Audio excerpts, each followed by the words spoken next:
have to excuse my thongs, my flip-flops. How similar we are as Yeah. Texans and Australians. We're I very know, similar yeah. people. A lot of people have been saying that. I've kind of always recognized that, I think, and I don't know what it is. I guess is it, Well, there's an openness and a friendliness. and it's also very, we're a modest society. I'm not sure if it's the same here. Well, It's somewhat- Texans are very proud to be Texans. Yeah, we're very proud to be Australian, Yeah. but it's like, I want to welcome you to Dallas and to Texas. thank you, yeah. And I hope that you're enjoying it. It is your first time, I assume. It is, yeah. Although it's one night. I got in here last night at midnight, and so I've just been spending the whole day driving around to different, doing the junket thing. So I haven't. That's the frustrating thing, I guess, about doing this is you get a sniff of what each city's like, and But it's lovely, and the people are wonderful. Well, I must congratulate you on A Knight's Tale. This is one rockin', moving movie. Yeah. I predict that this thing is going to do very, very well. Yeah, I think so. You're going to get the guys because it's action adventure, the girls because it's Heath Ledger, and people who like adventure and period films. So whoever So Brian's thought this, a pretty smart fellow, isn't he? yes, this It's a real writer-director. smorgasbord of entertainment, isn't it? It's great. Yeah. It's just great.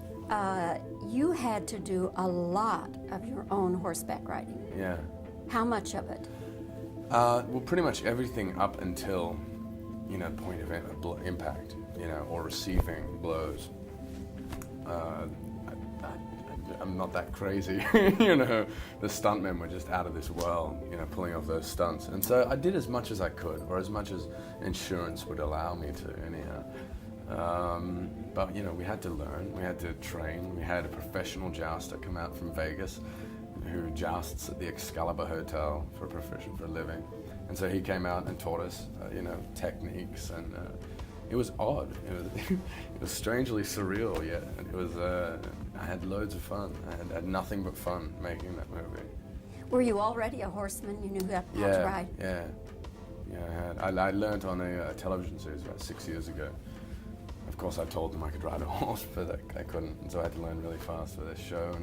And since then, I can't get off the horse. It seems to be everything I'm doing. I'm on the saddle, so But I enjoy it. I love horse riding. I do it in my pastime if I can.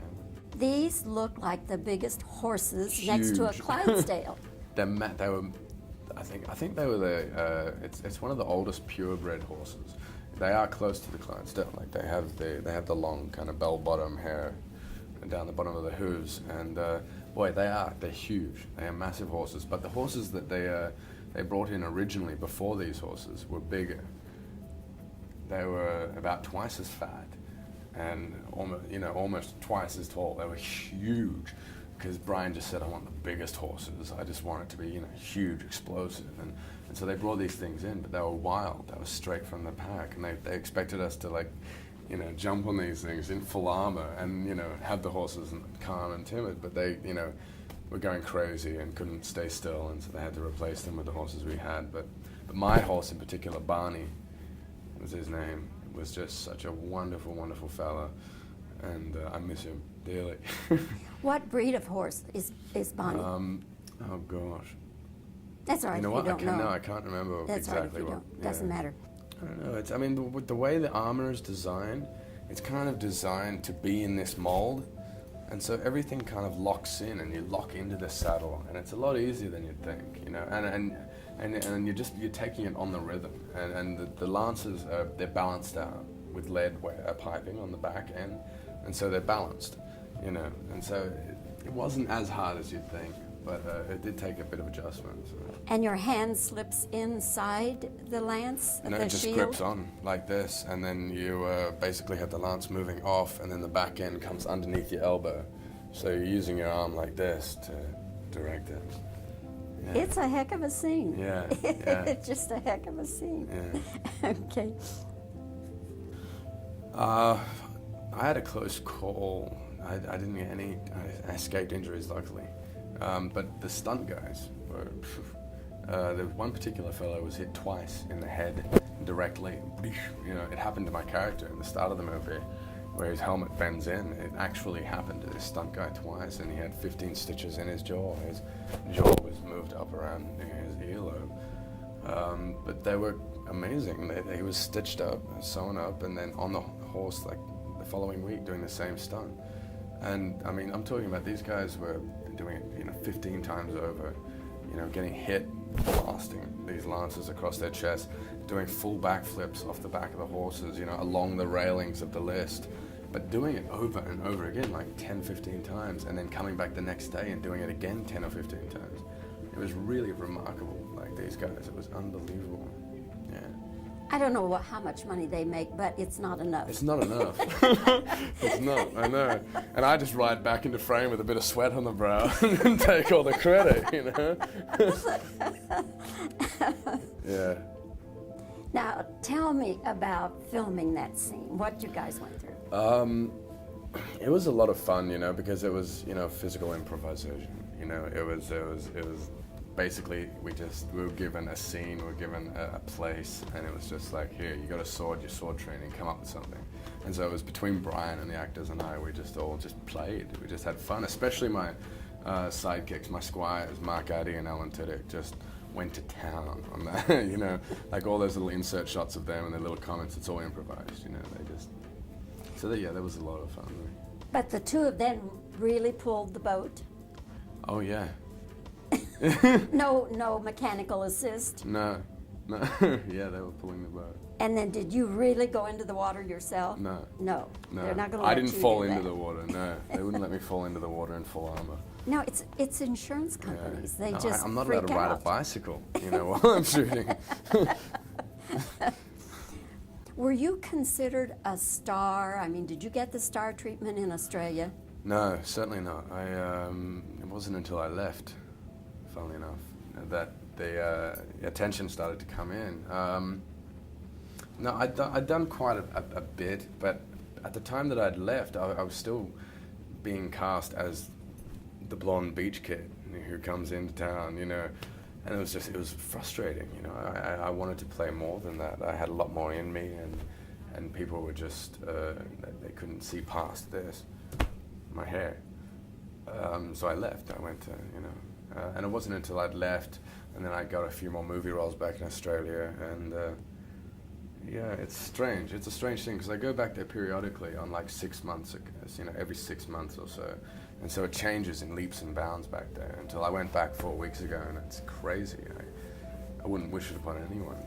It's like, it's scary, even, yeah. Are the fans wilder in Australia than they are here? No, not necessarily. It's more of a big deal, because we're so far away, and people very rarely come home, and especially because you're the home kid, and now they're claiming you big time. Yeah, so it's a little strange and surreal, and it's new, it's exciting, it's all things, rolled into one. I'm not quite sure yet, When did you realize you were a star? I don't think I am, and I don't think All right, I don't think I rephrase want to it. make that realization, because if I did realize I'm a star, I'd be a different person. But when did you start getting the star treatment in this Yeah, country? okay. It hasn't happened yet, I don't think, and I mean, see, the thing is I've been away for the last 18 months since I did The Patriot.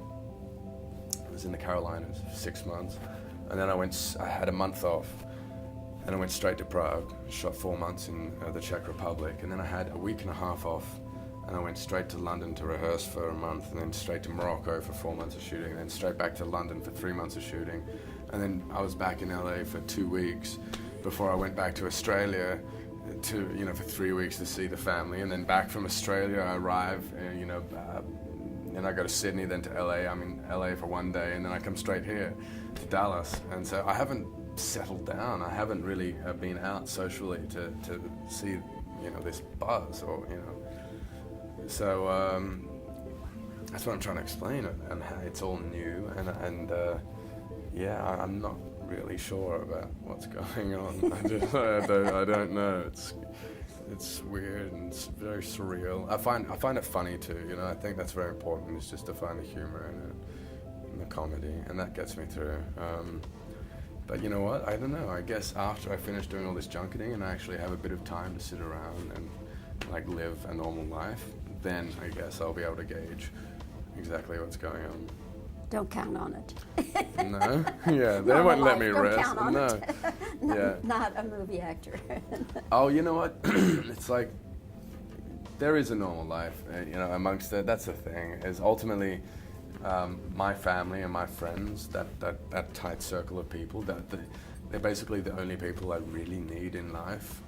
They haven't changed, and they're still wonderful, wonderful people, and I love them dearly, and, you know, whatever's in my peripheral vision will just stay out of focus, and, you know, I just have to learn how to do that. And there's just a few life adjustments I'm going through now, that's all.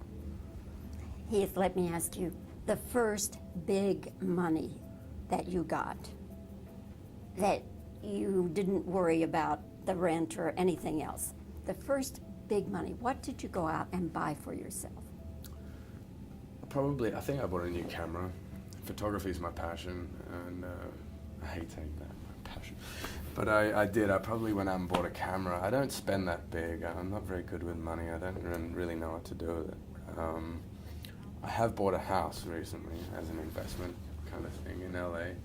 But I think in terms of toys, like for myself, it was, yeah, probably a camera. I know it sounds lame, but yeah. You didn't go out and buy a Lamborghini or anything? No. What do you drive? I drive I got a Land Rover and a 1970 Mustang. You're into collecting classic cars, is that it? Oh, well, I guess, yeah. But I don't go out of my way to collect cars, no. That's great. Well, Heath, I could go the rest of the afternoon speaking with you. It's really been fun meeting you and getting to know you. Yeah. And but we've got to do some reverse camera shots here, so okay. I want to keep you on schedule. Yeah. Thank you so much. I really thank enjoyed you. it. Yeah. How much of a horseman were you before this? Now, well, you'll have to start to answer a little something just so we get the head sorry, moving. I didn't All right, know. I'm sorry, I should explain. I was like, And you are on a two-shot, Mike. Yeah. Two-shot all the way. Okay, let's do that again. How much of a horseman were you before this movie? Well, I had, I guess I had learned to ride a while back ago. That's enough, good. right? That's fine. That's good. That's the whole scenario right there. Okay.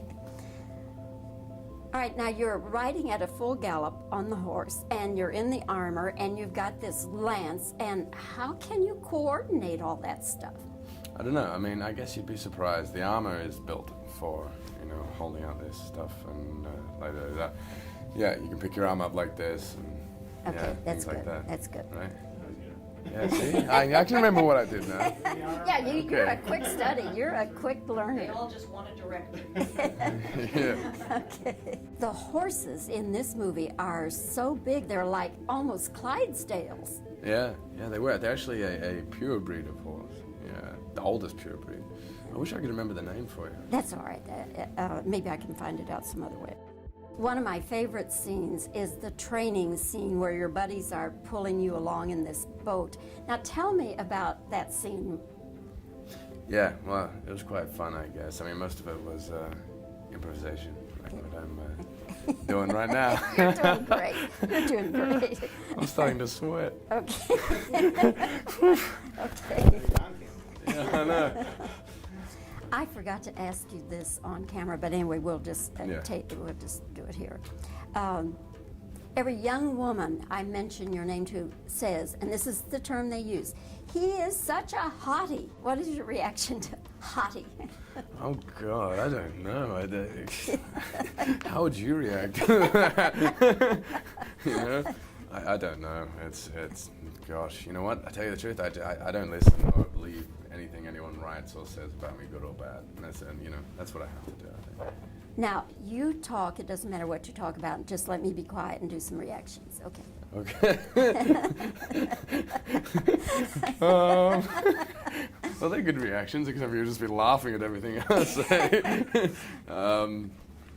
Yeah, I'll tell you about my cameras. I got a Leica. I just bought a new camera, actually. I bought a Pentax 6F4, 646, actually, Pentax.